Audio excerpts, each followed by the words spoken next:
বাংলাদেশের শান্তি ফেরাতে শান্তি রক্ষা বাহিনী, জাতিসংঘের শান্তি রক্ষা বাহিনী পাঠানো হবে, এমনটাই প্রস্তাব করা হচ্ছে। এর আগে আমরা দেখে নেব সেই উক্তি, যে উক্তিটি আজকে পশ্চিমবঙ্গের মুখ্যমন্ত্রী মমতা বন্দ্যোপাধ্যায় বিধানসভাতে দিয়েছেন। তারপর থেকে কিন্তু এই বিষয়টা আলোচনার মধ্যে এসেছে, চর্চার মধ্যে এসেছে। প্রথমে আমরা স্ক্রিনে দেখুন, বলা হচ্ছে আজ বিধানসভা থেকে বলছি পার্লামেন্ট চলছে, আজ বিধানসভা থেকে বলছি পার্লামেন্ট চলছে, যে প্রধানমন্ত্রীকে বলছি আপনারা বিবৃতি দিয়ে জানান। এবং বলা হচ্ছে যে আর আমাদের লোকদের ফিরিয়ে দিতে চাইলে আমরা তাদের এখানে ব্যবস্থা করে দেব, আমি খেতে পেলে তারাও খেতে পারবে। এই বিষয়টা কিন্তু বলছেন পশ্চিমবঙ্গের মুখ্যমন্ত্রী মমতা বন্দ্যোপাধ্যায়। এবং তিনি বলছেন যে আমি ইসকনের সঙ্গে কথা বলেছি, জাতীয় পতাকার অপমান এইভাবে হতে পারে না। কিছুদিন আগেই আপনারা জানেন যে চিন্ময় কৃষ্ণ দাস প্রভুকে এই জাতীয় পতাকার অবমাননাকে কেন্দ্র করে রাষ্ট্রদ্রোহের ভিত্তিতে কিন্তু তাকে বর্তমানে আটক করা হয়েছে এবং তাকে কারাগারে রাখা হয়েছে। এই বিষয়টাকে কিন্তু তিনি নির্দেশ করছেন যে এইভাবে কিন্তু জাতীয় পতাকার অবমাননা করা যায় না। এবং এই রকম একটা খবর আসছিল যে সেই পতাকাটা আসলে বাংলাদেশে কোনো পতাকাই নয়, এমনটা কিন্তু অনেকে বলছে যে সেখানে কি কোনো তারা চিহ্ন এরকম বিষয়টা ছিল। এমনটা শোনা যাচ্ছিল যে সেই পতাকার সাথে কিন্তু বাংলাদেশের জাতীয় পতাকার কিন্তু পার্থক্য রয়েছে এবং সেটা জাতীয় পতাকাই নয়। যাই হোক, এক্ষেত্রে দেখুন কি বলা হচ্ছে যে জাতীয় পতাকার অপমান কিন্তু এভাবে হতে পারে না। কেন্দ্রের কাছে প্রস্তাব পাঠাচ্ছি, অর্থাৎ মোদির কাছে প্রস্তাব পাঠাচ্ছি। বলা হচ্ছে যে দরকার হলে ওই দেশে অর্থাৎ বাংলাদেশে কিন্তু কেন্দ্র সরকার প্রতিনিধি পাঠাক শান্তির বার্তা দিয়ে। কেন্দ্র সরকার, মোদী সরকার কিন্তু প্রতিনিধি পাঠাক শান্তির বার্তা নিয়ে, এমনটাই কিন্তু দাবি করছেন পশ্চিমবঙ্গের মুখ্যমন্ত্রী মমতা বন্দ্যোপাধ্যায়। কেন্দ্র রাষ্ট্রসংঘের কাছে আবেদন করুক শান্তি রক্ষা বাহিনী পাঠানোর জন্য, এমনটা কিন্তু বার্তা দিয়েছেন, এমনটাই কিন্তু অনুরোধ করেছেন পশ্চিমবঙ্গের মুখ্যমন্ত্রী মমতা বন্দ্যোপাধ্যায় কেন্দ্র সরকারের কাছে, মোদী সরকারের কাছে। এক্ষেত্রে আপনাদের জানিয়ে দিই, এই বার্তাটার পরে কিন্তু আমি একটা ইন্টারভিউতে শুনছিলাম যে ওই তৌফিক হোসেন পররাষ্ট্র উপদেষ্টা বাংলাদেশের, তিনি বলছিলেন এটা অনেকটাই রাজনৈতিক উদ্দেশ্য পূরণের একটা উক্তি, যেটা কিন্তু মমতা বন্দ্যোপাধ্যায় দিয়েছেন পশ্চিমবঙ্গের মুখ্যমন্ত্রী। কিন্তু আপনাদের জানিয়ে দিই, কিন্তু বর্তমানে বাংলাদেশের পরিস্থিতি এমন রয়েছে যার উপর ভিত্তি করে কিন্তু এই শান্তি রক্ষা বাহিনী পাঠানো যেতে পারে।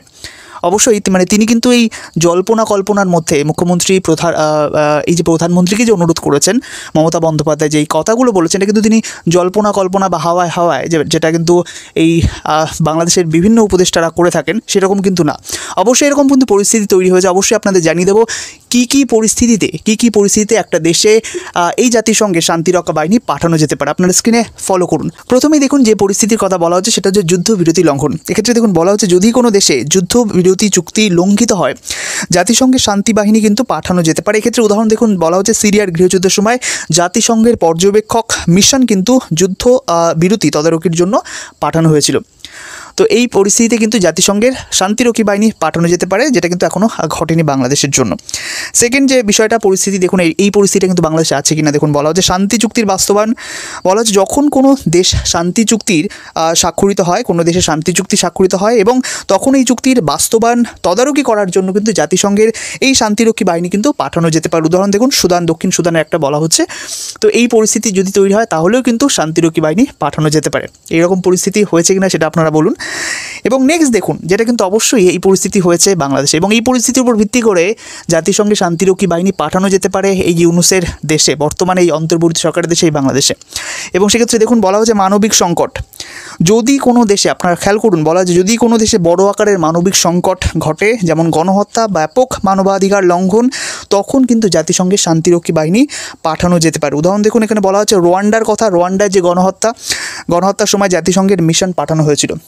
ইতিমধ্যে আমরা দেখেছি যে 5ই আগস্টের পর থেকে গণহত্যা লীলা চলছিল, সেই ইউনুসের জামানায়, ইউনুসের যে লীলায় যে গণহত্যা লীলা চলছিল সেটা কিন্তু আমরা সবাই দেখতে পাচ্ছি। এবং সেক্ষেত্রে এখনও কিন্তু যেভাবে সংখ্যালঘুদের উপর হামলা চলছে, তাদের ঘরবাড়ি পুড়িয়ে দেওয়া হচ্ছে, সম্পত্তি দখল করা হচ্ছে ইত্যাদি, সমস্ত কিন্তু এই মানবাধিকার যে লঙ্ঘন, মানবিক সংকটের আওতার মধ্যে পড়ে। সুতরাং এই বিষয়টার উপর ভিত্তি করে জাতিসংঘের যে শান্তিরক্ষী বাহিনী তাকে কিন্তু এই বাংলাদেশে পাঠানো যেতে পারে। এক্ষেত্রে দেখুন বলা হচ্ছে 4 নম্বর যে পরিস্থিতি, সেটাও কিন্তু অনেকটাই বাংলাদেশের পরিস্থিতির সাথে কিন্তু মিল খাচ্ছে এবং এই পরিস্থিতির ওপর ভিত্তি করেও কিন্তু শান্তিরক্ষী বাহিনী পাঠানো যেতে পারে এই বাংলাদেশে। দেখুন বলা হচ্ছে যে যদি কোনো দেশে রাজনৈতিক অস্থিরতা এবং সংঘাত চলমান থাকে, যেটা আমরা দেখতে পাচ্ছিলাম যে যেমন ওই আপনার 10ই নভেম্বর যেখানে আওয়ামী লীগের নেতাকর্মীদের উপর যেভাবে হামলা করা হচ্ছে, এইভাবে কিন্তু এখনও কিন্তু হামলা চলছে, বিভিন্ন জায়গায় হামলা চলছে, তাদের মতাদর্শকে দমানোর চেষ্টা করা হচ্ছে, তাদের যে রাজনৈতিক মনোভাব সেটা যেন তারা বিস্তার না করতে পারে সেই রকম কাজ করা হচ্ছে, তাদেরকে দমানোর চেষ্টা করা হচ্ছে। এইগুলো কিন্তু সেই রাজনৈতিক সংকটের মধ্যে পড়ে।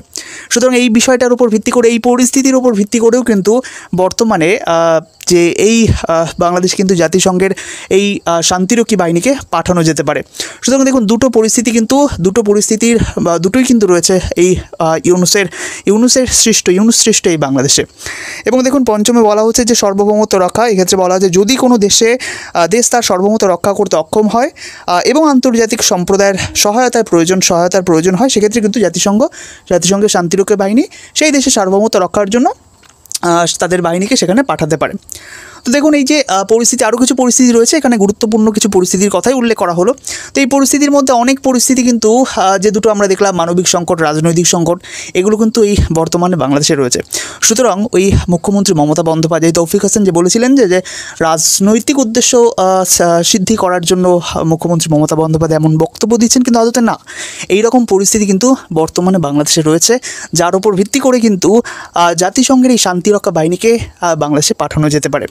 এবার একটা গুরুত্বপূর্ণ প্রশ্ন, এই জাতিসংঘের শান্তিরক্ষা বাহিনীকে আগেও কি কোনো দেশে পাঠানো হয়েছিল? হ্যাঁ, এমন অনেক দেশে পাঠানো হয়েছিল। আপনার স্ক্রিনে ফলো করুন। প্রথমেই দেখুন বলা হচ্ছে কঙ্গোতে 1999-তে পাঠানো হয়েছিল, রোয়ান্ডাতে পাঠানো হয়েছিল 1994-তে, লেবাননে পাঠানো হয়েছিল 1978-এ, ইসরায়েল এবং লেবাননের যে যুদ্ধ সেই সময় পাঠানো হয়েছিল, সিয়েরা লিওন এখানেও কিন্তু পাঠানো হয়েছিল, হাইতিতেও কিন্তু পাঠানো হয়েছিল। দেখুন অনেক দেশে কিন্তু জাতিসংঘের এই শান্তি বাহিনীকে পাঠানো হয়েছে এবং সেই দেশের শান্তি স্থাপনের জন্য, সেই দেশের যে আভ্যন্তরীণ পরিস্থিতি, যে আভ্যন্তরীণ গোলযোগ, সেই আভ্যন্তরীণ পরিস্থিতি এবং গোলযোগকে সামাল দেওয়ার জন্য জাতিসংঘের এই শান্তিরক্ষা বাহিনী কিন্তু পাঠানো হয়েছিল।